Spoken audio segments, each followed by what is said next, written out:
Starter kits are important. A starter kit should not just be a box of stuff that you are sending to new representatives.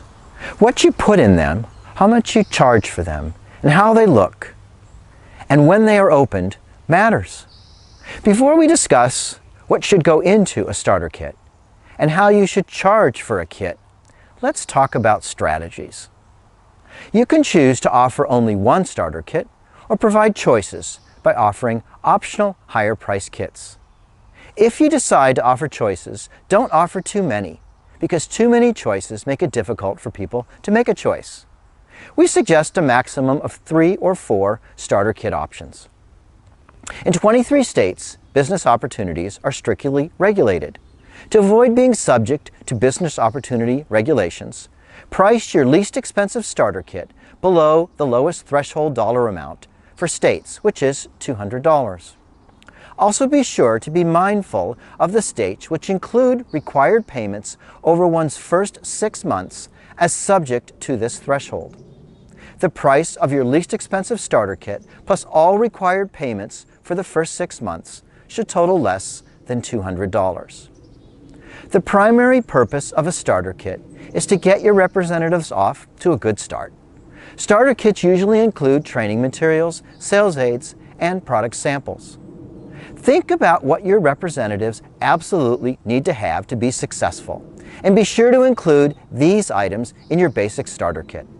Anything that isn't essential but would be nice to have can be included in your higher priced kit options. If yours is a party plant company, we recommend that you include enough supplies and product samples to conduct at least 3 home parties. The most important item in your starter kit is clear instruction on what tasks new representatives should do first and when they should be done. Don't assume that they know what to do after they open the box. They don't, unless you tell them. Some companies decide not to ship a starter kit to their new representatives. Instead, their kits are virtual, which means you can read all the training materials online and print off forms and brochures from the company's website. If the product or service that you are selling can't be delivered in a box, this may be the reason that you are thinking about not shipping a kit. However, this is not a reason not to ship a kit. You can still include training materials and sales aids in your kit. Consider this. The more you communicate with your representatives, the more engaged and invested they will be in your income opportunity. If you choose not to ship a kit, you will lose that opportunity to communicate with your newest reps in this tangible manner. It is recommended that you price your required starter kit just above your cost.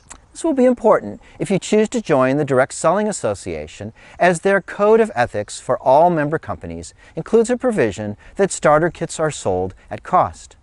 For this calculation, the cost of your starter kit can include warehousing space and labor for kit assembly and shipping.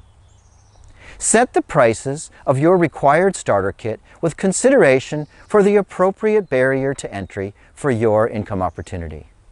Most direct selling companies generally charge between $0 and $200 for the required starter kit or enrollment fee. We don't recommend charging nothing, because while it will be very easy to recruit when it costs nothing, people who pay nothing generally do nothing.